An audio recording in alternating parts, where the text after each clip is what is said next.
입니다. 오늘 하나님의 선교라는 말씀으로 말씀을 선포하도록 하겠습니다. 제가 즐겨보는 프로 중에 금쪽 같은 내 새끼라는 상담 프로그램이 있습니다.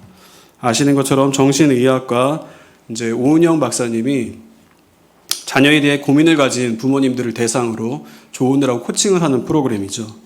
그 여러 에피소드 중에서 한 에피소드가 저에게 굉장히 인상적이었는데요.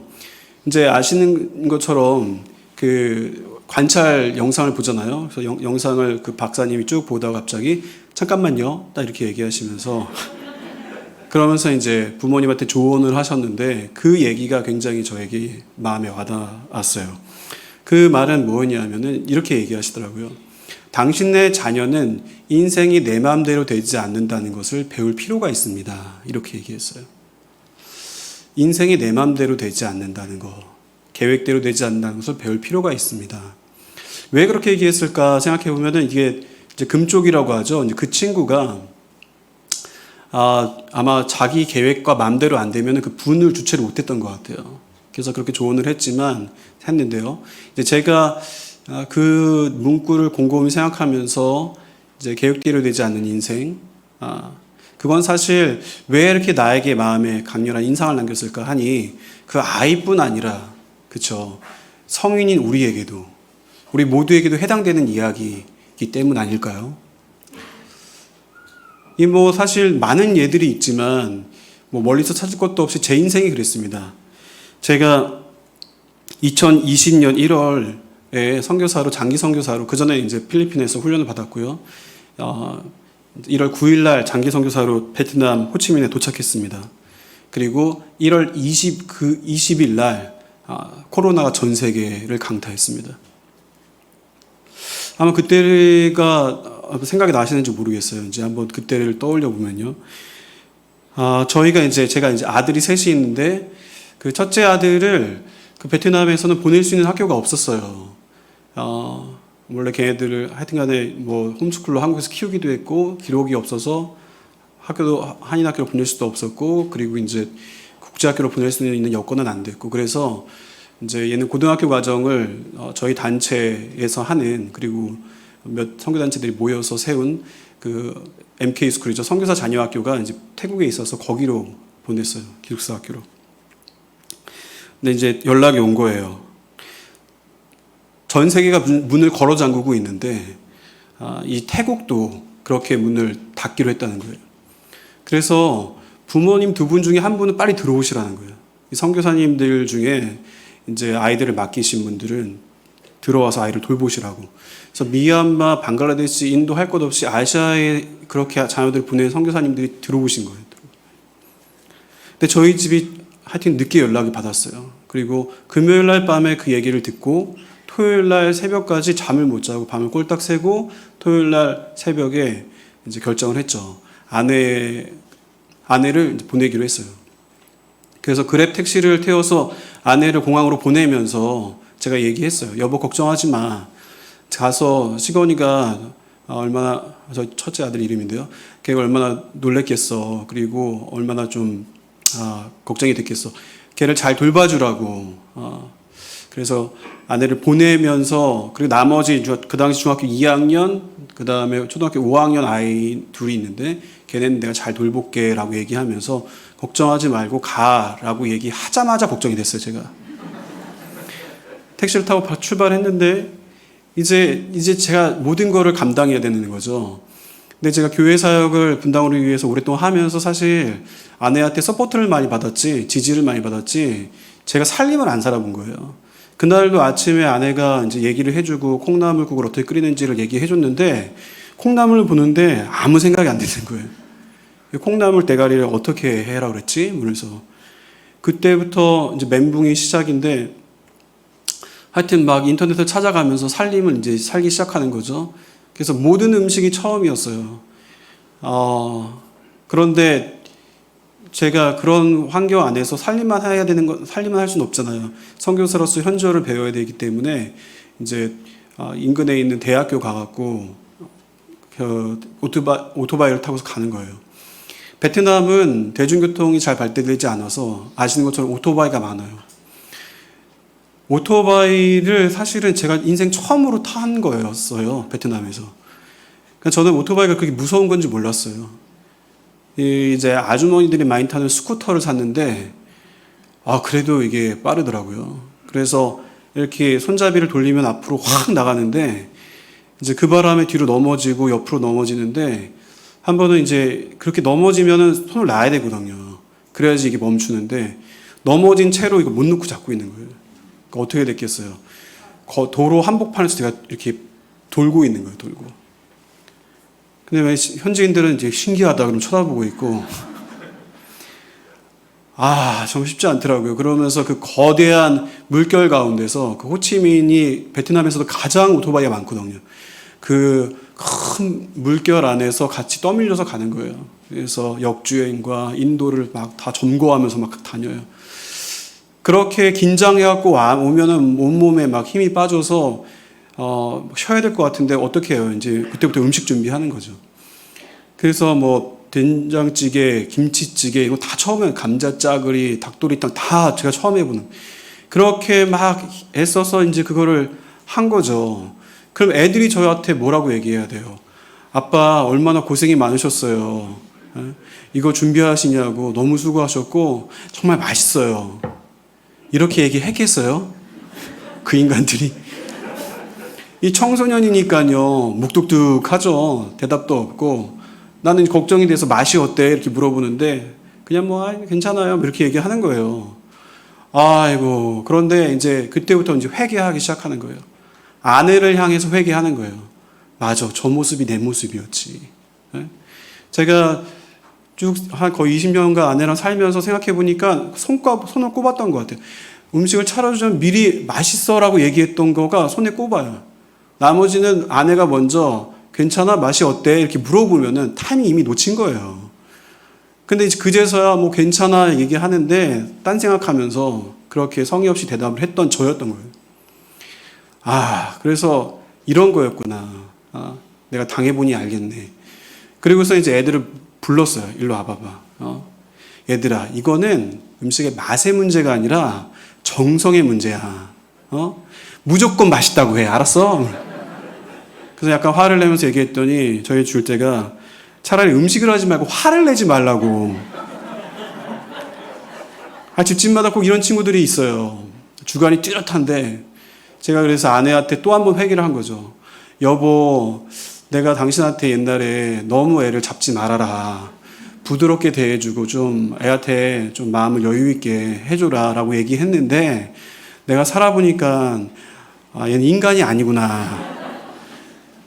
그래서 당신이 그때 그랬던 걸 이제 알겠네. 그러면서 당신이 갈 때 같이 애를 보냈어야 됐는데 내가 죽을 것 같아. 그러면서 이제 회개의 눈물을 흘렸죠. 근데 어쨌거나 가장 힘들었던 거는 이것도 아니고요. 뭐였겠어요? 이 코로나가 언제 끝날지 모른다는 게 제일 힘든 거예요. 기억나세요? 그 당시에 봉쇄 조치를 이제 아주 너무 철두철미하게 지켰던 나라 중에 대표적인 게 베트남이었어요. 그래서 우리나라의 대기업들 삼성이고 들어가야 되는데 안 받아주는 거예요. 그때 많이들 화가 났었어요. 어떻게 이럴 수가 있나. 그렇게 많이 투자한 나라가 배은망덕하지 않냐. 이런 얘기도 있었고. 근데 이제 언제 들어올지 모르는데 한 달, 두 달, 세 달, 네 달, 다섯 달, 여섯 달 가는데 진짜 고민되더라고요. 주변에 있는 선교사님은 이게 너무 장기화되니까 들어오라는 거예요. 다시 한국에. 그런 과정 가운데서 나가면 다시 돌아오기가 어려우니까 저는 마음이 어떻겠어요. 그래서 못 나가는 거예요.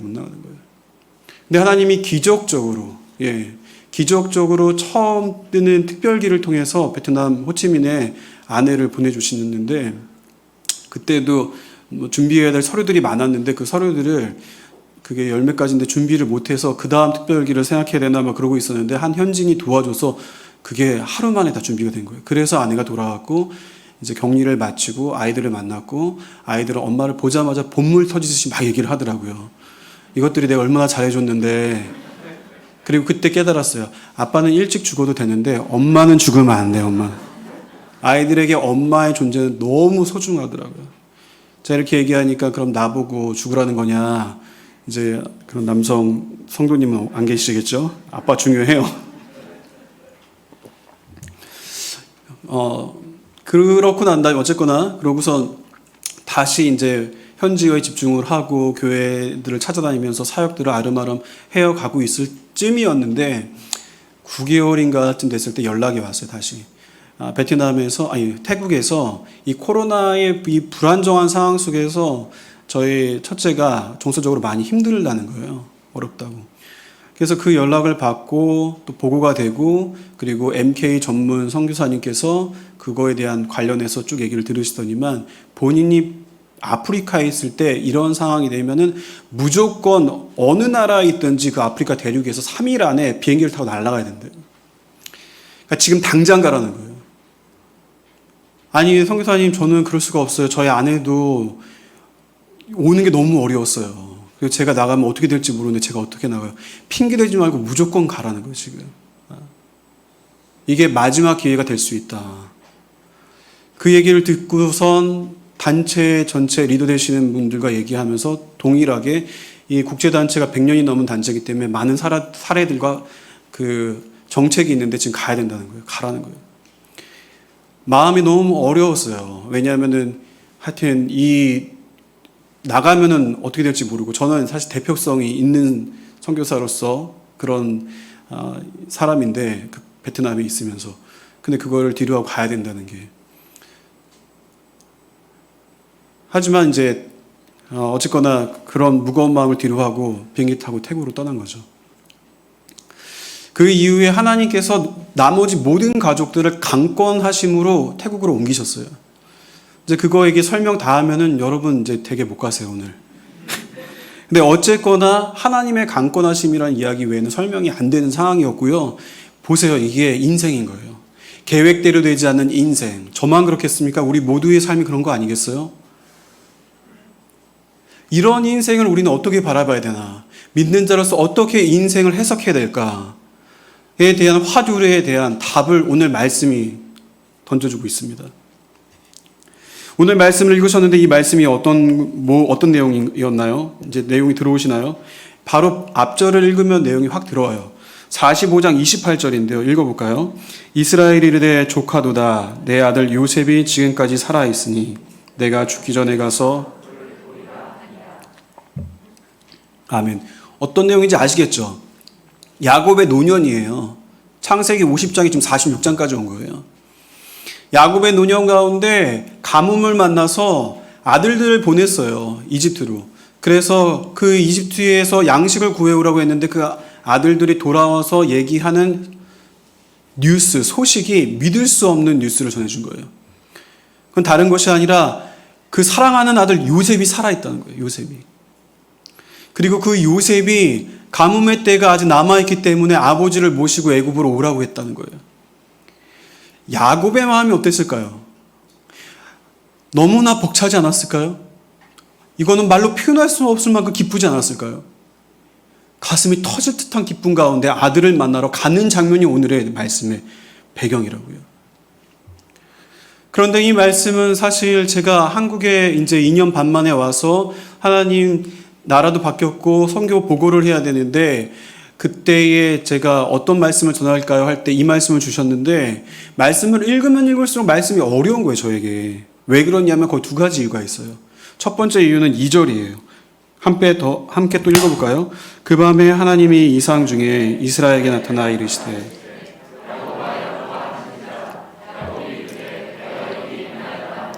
발견하셨어요? 어디가 좀 이상한지? 이상 중에 이스라엘에게 나타나 이르시되 뭐라고요? 이스라엘아 이스라엘아 안 하시고 야곱아 야곱아라고 얘기하신 거죠. 수십 년 전에 약복강 나루터에서 하나님의 천사가 씨름했던 야곱에게 얘기하셨죠. 내가 다시는 너를 야곱이라 부르지 않겠고 너를 이스라엘이라 하리라 이렇게 얘기했어요. 근데 하나님이 이 약속을 번복하시는 거예요. 약속을 깨트리시는 것처럼 보이는 이 장면. 하나님 왜 이러시나. 이게 첫 번째 난제였다면 두 번째는 3절입니다. 3절도 한 번 더 읽어볼까요? 하나님이 이르시되 나는 하나님이라 내 아버지의 하나님이니 애굽으로 내려가기를 두려워하지 말라. 큰 민족을 이루게 하리라. 여기서의 이상한 점 보셨어요? 동사예요. 뭐였죠? 두려워하지 말라예요. 아니, 생각해 보세요. 지금 야곱이 얼마나 기뻤을까요? 꿈에도 보고 싶었던 그 아들을 만나가라는 야곱에게 하나님 뭐라고 얘기하셔야 돼요? 축하해. 너 얼마나 기쁘니? 많이 놀랬지? 내가 너를 위해 준비한 선물이야. 기쁜 마음으로 가라. 아들을 만나러. 그렇게 말씀하시는 게 적절한 표현 아니에요? 그런데 이 상황에서 왜 하나님은 그렇게 얘기 안 하시고 엉뚱하게 두려워하지 말라 이렇게 얘기하시나요? 하나님이 상황이 그런 파악이 잘 안 되시는 건가요? 하나님이 모르셨어요? 모를 리가 없잖아요. 하나님이 모르실 리가 없고, 하나님이 그럼 틀린 건가요? 틀릴 리가 없잖아요. 하나님은 무호하신 하나님이시잖아요. 그런데 왜 하나님이 두려워하지 말라고 얘기했을까요? 그러면 무슨 말이에요? 고로 야곱이 두려워했다는 거죠. 근데 왜 야곱은 두려워했냐는 거예요, 이때. 아니, 아들 만나러 가고 너무 기쁜 마음으로 한 걸음에 달려가도 모자랄 판에 뭐가 그를 두려워했겠냐는 거예요. 이게 저에게 두 번째 난제였어요. 하나님 제 말씀을 묵상하고 준비하면서 설교를 이렇게 썼다 저렇게 썼다 하는데, 제가 의도하는 것 말고 이 하나님이 주신 말씀 그대로 전파되는, 선포되는 그 말씀을 전하고 싶습니다. 이 말씀이 무엇을 얘기하고 있나요? 그럴 때 하나님께서 여러 고민과 묵상 가운데서 힌트를 주셨어요. 그게 바로 창세기 39장 12절 말씀이었어요. 12절 말씀 읽어볼까요? 시작. 내가 아브라함과 이삭에게 준 땅을 내게 주고 내가 내 후손에게도 그 땅을 주리라 하시고. 아멘. 너희 할아버지 아브라함, 너희 아버지 이삭, 그 다음에 너희 후손에게 이 땅을 유업으로 줄게 라고 35장 베델 사건에, 베델이라는 그 지역에서 깊이 그를 만나주시면서 하나님이 약속하신 말씀이라는 거예요. 그래서 이 땅을 지켜야 되는 사람이에요. 그런데 아들이 살아있다고 하고 아들이 오라고 하니까 너무 만나고 싶고 달려가려고 지금까지 그 브엘세바라는 지역까지 내려왔어요. 근데 이 브엘세바는 가나안 땅의 최남단이거든요. 그 국경이 있어요. 넘어가면 그때부터 이집트형이에요. 국경을 넘어가기 전에 이것을 쌓아놓고 제단을 쌓고 희생의 제사를 드리고 예배를 드린 거죠. 하나님 저 어떻게 해요를 부르짖은 거예요. 아들은 너무 보고 싶은데. 그리고 이 상황은 하나님이 아니면 설명이 안 되는 상황처럼 보이는데, 아니 10수년 전에 죽었다니까요. 그 아들이 그렇게 믿고 있었다니까요.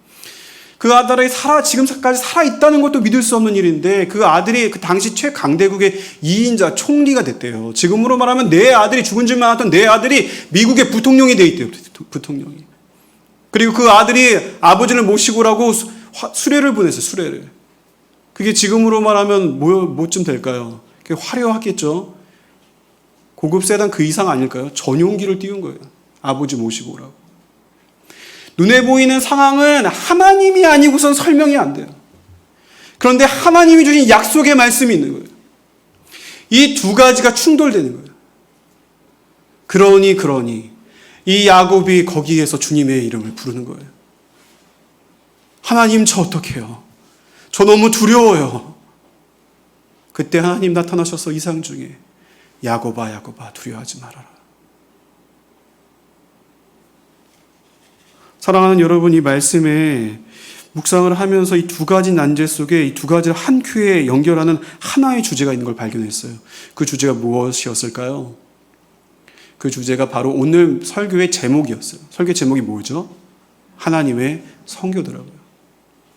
이 본문에 하나님의 성교가 담겨 있더라고요. 그 하나님의 성교 두 가지가 있었는데요. 한번 따라해 볼까요? 첫 번째, 하나님의 성교는 한 인생을 빚어가시는 것이다. 이스라엘에게 나타나 이르시되 야곱아 야곱아 하시는지라. 35장 10절 말씀도 한 번 더 읽어볼게요. 읽어보겠습니다. 시작. 하나님이 그에게 이르시되 내 이름이 야곱이지만은 내 이름을 다시는 야곱이라 부르지 않겠고 이스라엘이 내 이름이 되리라 하시고 그가 그의 이름. 아멘. 여러분, 이스라엘이라고 부르시고, 이게 지금 베델의 두 번째 얘기하신 거거든요. 이거는 야복강은 33장인가 그 앞장이에요. 지금 35장에 한 번 더 얘기하신 거예요. 더 이상 그렇게 부르지 않을게. 너희 이름은 야곱이 아니라 이스라엘이라 하리라. 하나님이 이스라엘이라고 얘기하셨잖아요. 이스라엘의 뜻은 아시는 것처럼 이제 하나님과 겨루어 이김이라는 뜻인데 어떻게 사람이 하나님을 이길 수 있겠어요. 그런데 그 뜻은 다른 것이 아니라 그게 이제 순서가 바뀌었다. 하나님이 이기셨는데 내 인생을 이기신 하나님이 이끌어 가신다. 이런 뜻이라고 얘기하는 학자도 있는데 어쨌거나 단순하게 봤을 때 이스라엘은 뭐예요? 하나님의 백성인 거예요. 이스라엘 백성. 그러니까 하나님이 이 야곱이라는 사람을 인정해 주신 시간이에요. 아버지에게도 인정을 못 받았어요. 그리고 삼촌 라반에게도 인정을 못 받았는데 어떤 권위자에게 인정을 못 받았던 인생인데 최종 권위자이신 하나님이 이 인생을 인정해 주신 시간이었다고요. 내가 너를 이스라엘이라 하리라. 너는 나의 백성이야. 너는 내 거야. 라고 얘기하신 거예요. 하나님이 그렇게 너를 만들마. 나의 백성으로 인정해 주셨지만 그의 현 주소는 야곱인 거예요. 그래서 하나님께서 얘기하신 거, 나는 너를 알아. 너는 야곱인 걸 알아. 너가 두려워하고 걱정 많고 어떻게 할지 모르는 야곱인 걸 알아. 하지만 이때의 야곱은 이미 많이 달라져 있어요. 옛날의 야곱은 발 뒤꿈치를 잡은 자, 사기꾼 같은 사람이 이름의 뜻이었잖아요. 팥죽을 해갖고 속여서 장자권을 빼앗고 이런 인생이었다면 자기 꾀 믿고 자기 힘 믿고 자기의 힘 능력 믿고 살아왔던 야곱이었다면은 아마 이때 하나님 그 아들 요셉의 소식을 듣자마자 달려갔을 거예요. 고민도 하지 않고. 그런데 지금의 야곱은 아니더라고요. 하나님이 하나님의 사람들을 고난과 역경을 통하여서 그 사람들을 하나님의 사람으로 빚어가시는데 지금의 야곱은 두려운 거예요. 그래서 제단을 쌓고 예배를 드리면서 하나님 저 어떡해요. 이 연약한 한 인생. 여러분 믿음의 사람들은 막 담대하고 막 자신감이 넘치고 보통은 그렇지 않아요. 정말 믿음의 사람들은 야곱과 같은 사람. 저 너무 두려워요. 하나님 저 어떡해요.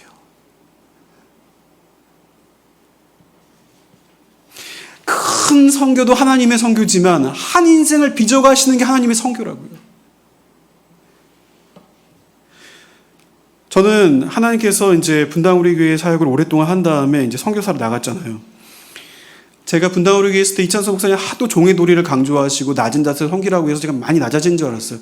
저 주차 봉사도 열심히 했고 막 욕도 들어가면서 그래서 굉장히 낮아졌다고 생각했는데 선교사로 딱 나온 순간 알았어요. 제가 높아져 있더라고요, 마음이.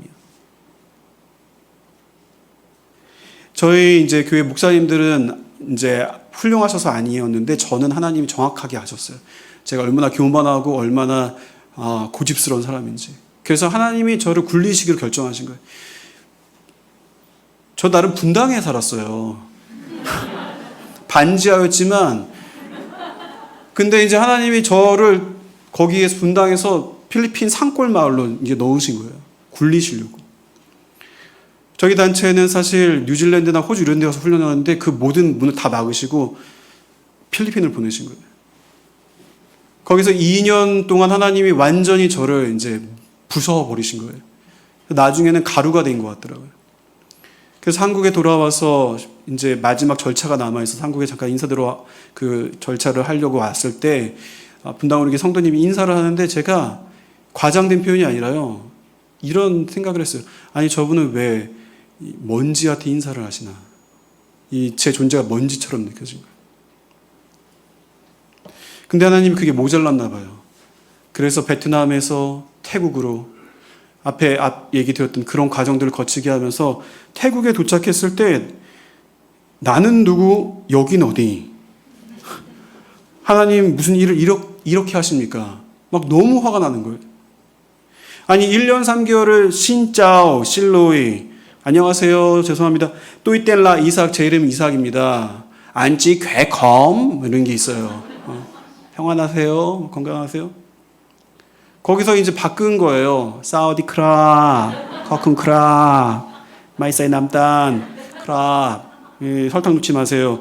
아니 이게 지금 장난하는 것도 아니고 이거 완전히 이제 처음부터 다시 시작해야 되는데 진짜 너무 힘들더라고 마음이요. 분당우리 교회에서 그렇게 보냄을 받은 첫 번째 케이스로 해서 제가 정말 좋은 예가 되고 싶었다고요. 좋은 사례를 보여드리고 싶었고 정말 성공적인 사역도 보여드리고 싶은 마음이 왜 없었겠어요. 근데 하나님이 저를 너무 낮추시는 거예요. 왜 이렇게 저를 초라하게 만드시냐고. 아니 그렇다면은 정말 제가 20대 때 선교사로 마음에 자원을 했는데 그러면은 일찌감치 부르시던지 40 넘어갔고 갔더니 20대 때 나온 선교사님들은 현지말이고 언어 너무 잘했어요. 언어를. 근데 저는 이게 뭐냐고 하나님 내세울 게 하나도 없어요. 아니 왜 이렇게 저를 초라하게 만드세요? 그때 하나님께서 저의 마음에 아침에 묵상 가운데 주셨던 마음은 이거였어요. 나는 너의 성취가 중요하지 않아. 나는 너가 얼마나 큰 성공적인 선교를 하고 미니스트리 사역을 하는지가 중요하지 않아. 여러분에게 얘기하면 나는 너가 얼마나 큰 성공을 이뤘는지가 중요하지 않고 너가 유명해졌는지 너가 얼마나 화려한지가 중요하지 않아 나에게는. 너가 초라하다고 얘기하는데 나에게 중요한 거는 그냥 너가 중요해. doing이 아니라 뭔가 하는 것이 아니라 being이 중요해. 너의 존재가 중요해 나에게. 사랑하는 아들아, 나는 너가 중요하다. 성취로서의 자기 증명이 아닌 존재가 깊어지게 하신 거예요. 아니 저만 그랬겠어요? 이 자리에 있는 코로나를 우리 다 같이 겪지 않았어요? 저에게 가끔 선교지에 오시면 연락 오시는 성도님이 계신데 그분은 자주 약주를 드시고 전화를 하세요. 이렇게 하면서 이제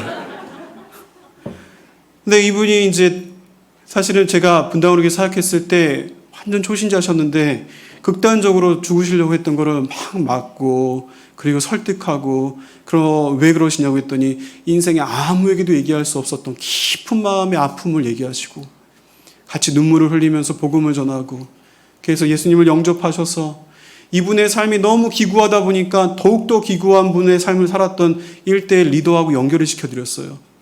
그리고 더더욱 기구했던 분으로 순장님을 해갖고 더 연결을 시켜드렸어요. 편하게 얘기하시라고.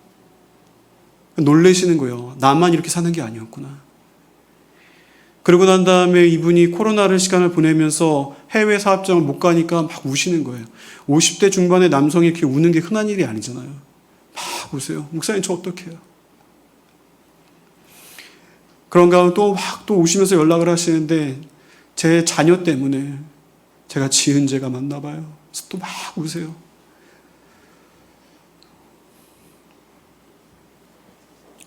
근데 이분이 5년 반이라는 시간이 지난 거예요. 6년인가 지났나요? 그 가운데 하나님께서 이분을 빚어오신 거예요. 그 훈련과 다락방과 그 공동체 안에서 이분을 빚어오셔서 저한테 요번에 얘기하더라고요. 목사님, 올해 들어서 새벽 기도를 7번밖에 안 빠졌습니다.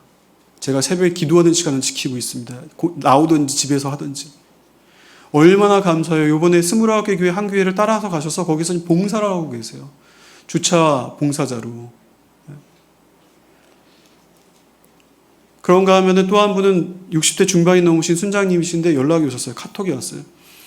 목사님 저 폐암 판정 받았습니다. 기도해 주세요. 전이 되지 않도록. 그래서 저희 가족과 함께 가족 예배 때마다 같이 기도했어요. 근데 3주 뒤에 카톡 다시 왔어요. 전이가 됐대요. 이분이 부부금술이 너무 좋으신 분인데 그때는 부인도 위로를 못해요. 그 조그만 방에 들어가서 앉아서 혼자 천정을 바라보는데 모든 것이 절망스럽고 이게 표현이 안 되는 그 감정 가운데서 하나님 저 어떡해요? 그러고 난 이후에 이분한테 연락이 왔어요. 목사님 제 남은 인생이 제가 지금 항암 치료 중인데 어떻게 될지 모르는데 저희 남은 인생을 주님 나라를 위해 살고 싶고요. 그래서 또 29개 교회 다른 교회에 가셔서 기도로 또 제가 할 수 있는 그 여러 가지로 제가 이 교회를 섬기고 싶습니다. 할 수 있는 한 그렇게 하시라고 그렇게 하시라고. 보세요. 아브람을 아브라함으로 빚어가시는, 믿음의 조상으로 만들어 가시는 하나님, 야곱을 이스라엘을 만들어 가시는 하나님. 그래서 야곱이 130세가 됐을 때에 이집트의 바로를 만나는 자리에서 내가 험악한 세월을 보냈다고 고백하죠. 수많은 역경과 고난을 통과하면서 그 질그릇과 같은 우리를 복음을 담는 그릇으로 빚어가시는 거예요. 그래서 하나님께서 한 영혼을 그렇게 빚어가시는데, 사실 여러분, 메시지를 잘 담기게 하려고 전하기 위해서 메신저가 준비가 되어야 되는데, 하나님이 메신저를 준비하신 그 사람을, 근데 사실은 메신저가 메시지예요. 메신저가. 그 사람의 존재가 메시지예요. 그리고 이런 분들을 만나면요, 아주 깊고 진한 커피 향이 아니라 예수의 향이 느껴져요. 그래서 이런 권사님, 집사님, 목사님, 장로님, 이런 분들 만나면 마음이 지진이 일어나는 것 같아요. 어떻게 이런 삶을 사실 수 있을까? 고개가 절로 숙여져요. 이 자리에 그런 분들이 계시잖아요. 정말 주님의 사람이시고. 사랑하는 여러분, 기억하십시오. 하나님의 주권이 나를 더 깊은 믿음으로 지금 빚어가시고 계십니다. 여러분이 어떠한 문제로 힘겨워하시는지 모르지만, 그것이 자녀이든지 배우자든지 사업이든지 재정이든지 질병이든지, 여러분의 인생은 지금 하나님의 선교의 과정 가운데 있습니다. 두 번째, 하나님의 선교. 한번 따라해 볼까요? 하나님의 선교는 그분의 선교입니다. 3절 말씀입니다. 내가 거기서 너로 큰 민족을 이루게 하리라. 많은 선교사님들과 사역자들이 하는 실수가 이거예요. 이것은 내 선교라는 거예요. 내 사역이라는 거예요. 그런데 하나님이 아니라고 얘기하세요. 그건 너의 선교가 아니라 나의 선교야. 나의 사역이야. 주체가 누구니? 너한테 약속의 말씀을 주니가 누구였냐? 내가 아니더냐? 그리고 이 지금 계획 가운데 변경시키는 이가 누구냐? 그것도 나가 아니냐? 내가 아니냐? 내가 주권자이다. 두려워하지 말아라. 야곱이 두려웠던 것은 왜 뭐였어요? 큰 그림을 보지 못했기 때문이었고요. 4절 말씀에 내가 큰 민족을 이루어서 너를 다시 오게 할 거야 라고 얘기하셨어요. 하나님은 큰 그림이 있으셨어요. 여러분, 요즘에 젊은 친구들이 인터넷상에서 얘기하는, 이래서 너가 아까 그 행동을 했구나, 너는 큰 그림이 있었구나, 이런 표현 아시나요? 들어보셨죠? 하나님은 큰 그림이 있으셨던 거예요. 당시 60이 조금 넘는 야곱의 가족들을 가뭄의 역사의 주관자께서 가뭄의 때에 애굽으로 옮기셨어요. 그래서 아시죠? 출애굽 때 400년이 지난 다음에 거기에서 어떻게 됐어요? 장정만 60만, 전체 인구 250만이 넘는 민족을 만드셨어요. 그리고서는 그 민족을 출애굽시킵니다. 이집트 왕자, 애굽에서 나오게 하시는데, 이 컨텍스트 안에서 하나님이 컨텐츠를 채워가시는데, 이게 무슨 말이냐면은 이제부터 복음으로 채워가세요. 그래서 유월절 어린 양의 피로, 아시죠? 그 양의 어린 양을 죽여서 그 피를 문설주에 발랐잖아요. 애굽의 시대, 출애굽의 시대. 이게 지금도 영국 대형 박물관에 있는 전시되어 있는 그 유적들이 있잖아요. 역사의 주관자께서 옮기신 거예요. 그러면서 예수 그리스도를 상징하는 걸 보여주고 가르쳐주고 그리고 이걸 채워놓기 시작하시는 거예요. 그러고 난 다음에 광야에 갔더니 놋뱀 사건이요. 놋뱀을 쳐다보는데 나무에 달려 죽으신 예수 그리스도를 상징하는, 그런가 하면은 성막이요. 주의 보좌로 나아갈 때 담대히 어떻게 나갈 수 있습니까? 그 피를 힘입어서 지성소 안으로 하나님의 존재 임재가 거하는 그 자리로 나가잖아요. 그 자리로. 그러고 난 그것이 연결된 것이 바로 솔로몬의 성전이었잖아요. 그리고 드디어 예수께서 이 땅에 오셨어요. 하나님이 왜 이렇게 하셨나요? 하나님은 아브라함에게 약속하셨거든요. 너는 가서 본토 친척 아비 집을 떠나라. 내가 너를 복의 근원이 되게 하리라. 너는 복이 될지라. 땅의 모든 족속이 너로 말미암아 복을 받으리라. 가라, 모든 족속으로 제자를 삼아. 그래서 하나님께서 아브라함의 자손들을 밤하늘의 별과 바닷가의 모래처럼, 수많은 모래처럼 내가 만들 거야. 그래서 내가 온 땅을 축복할 거야. 이게 하나님의 선교예요. 하나님이 세상을 사랑하사 온 땅을 축복하길 원하세요. 그래서 이스라엘 민족을 준비시키셨어요. 마치 아까 전에 쭉 얘기 드렸던 건 무비 트레일러처럼 영화 예고편이 있는데 그 본편이 뭔지는 정확하게 몰라요. 근데 영화 예고편 1편, 그 맛을 보는 거 아니에요? 예고편 2편. 그렇게 하다가 본편 마태복음 1장 1절에 아브라함과 다윗의 후손 예수 그리스도의 계보라 하고 본편이 꽝 하고 나타나신 거예요. 이제는 그 예수의 이름을 믿고 예수의 이름을 내 삶에 거는 자들을 일컬어서 하나님께서 너는 영적인 이스라엘이다. 그리고 하나님은 그 영적인 이스라엘 백성을 통하여서 하나님의 백성을 통해서 온 세상을 축복하기 원하시는데 현대의 그 영적 이스라엘 백성이 누구입니까? 누구겠어요? 무엇이겠어요? 교회가 아니겠습니까? 하나님은 세상을 축복하고 싶어 하세요. 누구를 통해서요? 교회를 통해서 축복하기를 원하세요. 하나님의 백성을 통해서 축복하기를 원하세요. 그 복은 두 가지였는데 한 가지는 영원한 생명이죠. 영원한 생명. 분당 서울대 병원 아니면 삼성의료원, 여기는 아주대가 있죠. 아주대병원 장례식을 다닐 때마다 아픈, 그때마다 감격스러운 거예요. 화장터에서 불구덩이 속에 관을 밀어 넣을 때마다 감격스러운 거예요. 나에게 영원한 생명을 주셨구나. 그런가 하면 예수 그리스도로 말미암아서 하나님을 아버지라 부르며 고아처럼 살지 않게 하시고 성령과 함께 동행하는 이 놀라운 특권을 우리에게 주셨어요. 두 번째 복은 이 세상을 축복하는 복인데 뭐냐 보니 쉽게 말해서 은혜더라고요. 은혜. 하나님은 자격 없는 자에게 은혜를 주셨어요. 그리고 그 은혜를 세상에 흘려보내라고 하세요. 이 세상에 무슨 은혜가 있겠어요? 은혜가 없는 세상이죠. 아프고 슬프고 탐욕스럽고 쓰라린 이 세상에 하나님의 백성을 통해서 이 세상을 치유하라고, 이 세상의 은혜로 은혜를 끼치라, 은혜를 흘려보내라고. 그래서 사랑하는 여러분, 하나님의 선교는 다른 것이 아니라 하나님이 부르신 자리에 이 하나님의 거대한 큰 그림 가운데서 나의 삶에 하나님이 시키시는 성령께서 마음에 부담을 주게 하시는 그 한 부분을 해나가는 것이 하나님의 선교예요. 야곱은 몰랐기 때문에 두려웠어요. 근데 하나님은 계획이 있으셨죠. 야곱만이 아니었죠. 저 또한 그랬어요. 왜 하나님이 태국으로 이동하게 하시나 저는 정말 이해할 수가 없었는데 하나님께서 제가 아침에 묵상하는데 그 마음을 주시더라고요. 너가 대학 때 기도했잖아. 너가 목사 자녀로 크면서, 저희 아버지 목사님이었는데 아버지와 친밀감이 없는 거예요. 아버지는 성도들의 아버지지 제 아버지가 아니에요. 온기가 마음에 없는 거예요.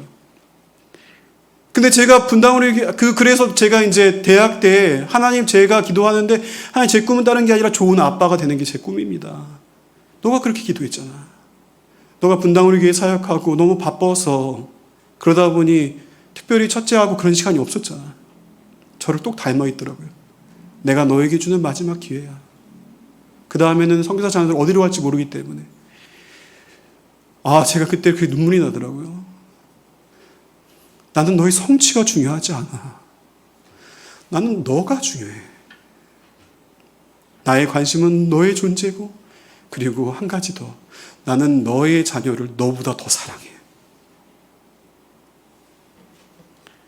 그런가 하면 너가 기도했던 것처럼 야베스의 기도요. 지경을 넓혀달라고 했는데 너는 선교사인데 일반적인 선교사가 아니야. 그냥 지역과 나라에 국한돼 갖고 교회를 세우는 선교사가 아니라 너는 선교 동원가잖아. 지금의 서구권의 선교사들의 수가 줄어들고 한국의 선교사들의 수가 줄어드는데 이 제3세계의 아시아권에 많은 젊은이들이 일어나고 있는데 그들, 선교 관심자들과 선교적인 마음을 갖고 있는 목회자들을 훈련시켜서 다시금 전 세계로 파송하는 이 선교 동원가로 난 너를 불렀어.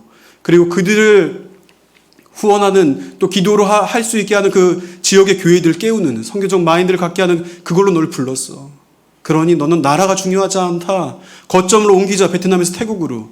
태국은 종교의 자유가 있는 거예요. 둘러싸이는 나라가 다 공산권 나라예요. 미얀마, 중국, 라오스, 베트남인데 중앙에 있는 나라예요. 그러니까 여기로 모여서 훈련을 하고 여기에서 선교사들을 파송하는 거예요. 가자. 하나님의 계획이요. 태국으로 간 다음에 베트남에서는 사실은 보안 때문에 뭐 하기가 어려웠어요. 외국인은 앞에서 설교 못해요. 가르칠 수 없어요. 그것을 연결한 현지인은 감옥에 가요. 이렇게 허락 없이 하면은요, 그 사람은 추방돼요. 허락을 받잖아요. 그 다음부터 경찰들이 따라다녀요. 그런 데서 비밀리 아파트에서 선교하는 귀한 분들이 계시지만, 아니면 비즈니스 미션을 하시는 분들이 계시지만, 나는 너를 선교 동원가로 불렀어. 너는 가르쳐야 돼. 가자. 옮기신 거예요.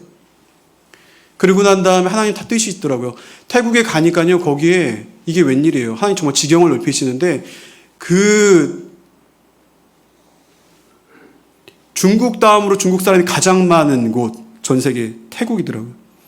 하나님이 태국 안에서 이제 중국 동원 사역의 길을 여셨어요, 저에게. 지금 중국에 수많은 선교사들이 나오고 있어요. 선교 관심자들을 훈련시키고 파송하는 사역에 저를 참여하게 하셨어요. 많은 사역자들이 더 많이 나올 거라고 기대하고 있는데요. 정치적인 면에서는 시진핑 주석 중국 정부 너무 싫습니다. 그런데 죄송합니다. 그 모임에 가서 제가 이제 이야기를 듣는 거예요. 그 중국의 이야기를 듣는 거예요. 원래 있던 그 가정교회 지하교회에서 순수했던 사람들이 물질주의와 자본주의 가운데 마음을 세상에 다 뺏기고 있는 이 상황을 듣게 되는 거예요. 그래서 하나님께서 그 핍박과 박해 가운데 아시죠? 중국의 교회 이런 건물들 다 폭파시킨 거 아시죠?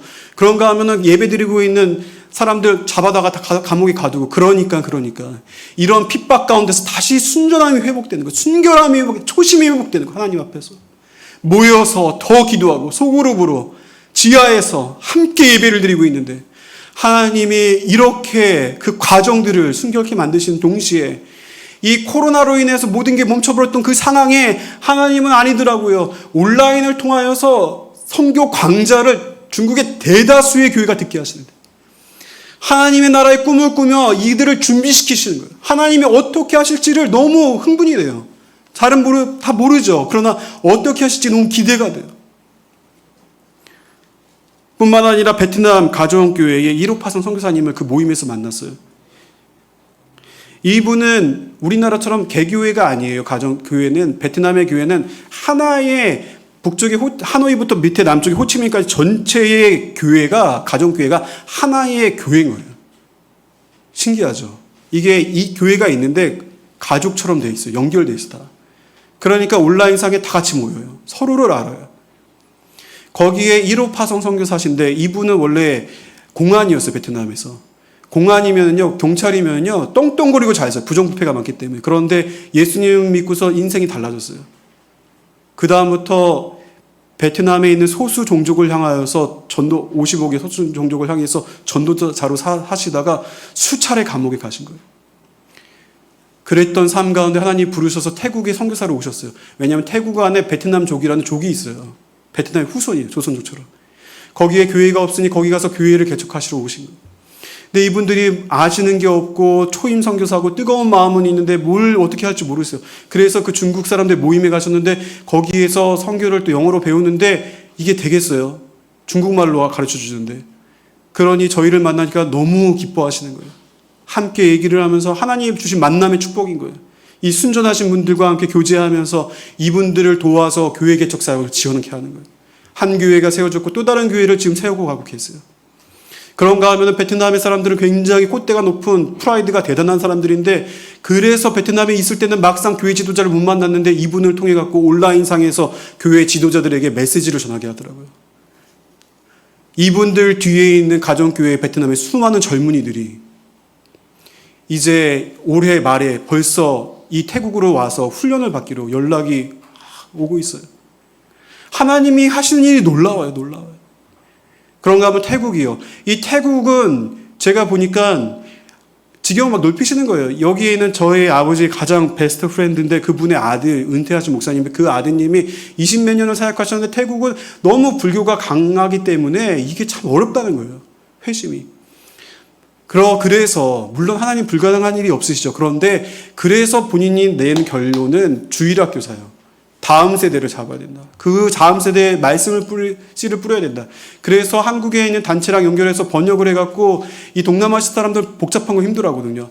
뒤에 PPT가 지금처럼 넘어가면은 어느 성도님이나 할 것 없이 대본이 있어요. 읽으면은 말씀이 돼요. 저절로 설교가 나가는 거예요.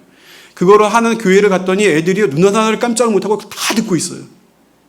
말씀이 전달되는 거예요. 그걸 전하는 소그룹 반별 모임을 하는데 선생님들이 더 은혜를 받으셔요. 이분하고 연결되는 6,000개의 태국 교회 중에서 3,000개가 이분과 네트워크가 되어 있는데 이분이 얘기하시는 거 함께 그 선교의 파트를 같이 만들어 보자고.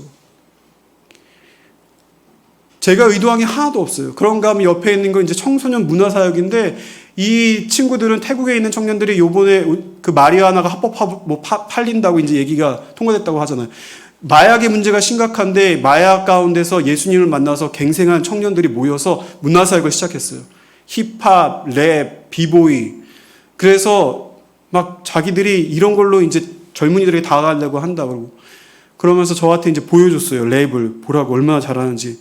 랩 너무 태국스럽더라고. 우리 애들이 이게 뭐냐고.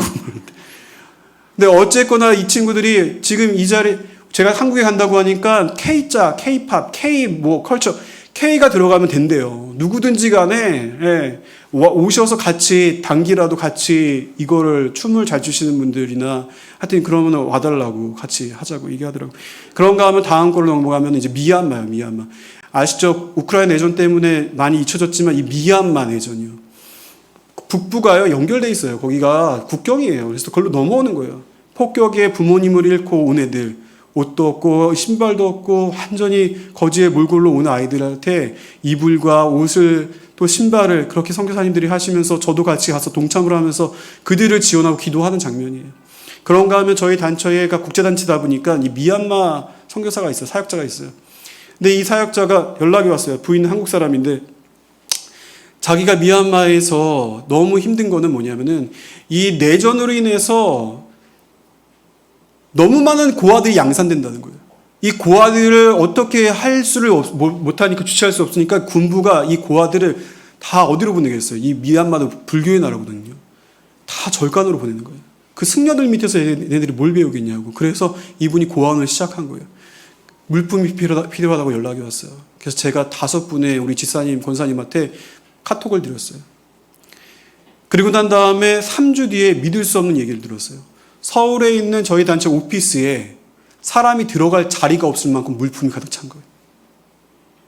너무 놀란 그 서울에 있는 선교사님이, 오피스에 있는 선교사님이 연락을 했어요. 이게 무슨 일이 누가 보냈는지, 이거 어느 교회인데 그 교회들을 연결해갖고 그분들을 다 따라가 보니까 그 5분이 하고 연결된 거예요. 나비 효과 아시죠? 나비가 날갯짓에서 나온 파장이 그게 태풍을 이루는. 하나님 나라의 꿈을 꾸는 하나님의 사람들이 나의 삶의 작은 부분을 감당하니까 하나님이 기적을 일으키시더라. 다음 장면 넘겨주시면은 이제 이게 하나의 저건데요. 왜 제가 이렇게 얘기를 드리냐면은 함께 꿈꾸시고 함께 그림을 그려가자고 하는 거예요. 이 코로나 시기에 제가 온라인으로 제가 국제단체에 있다고 얘기했잖아요. 터키에 있는 난민 캠프에 있는 사역하시는 선교사님과 연결이 됐어요.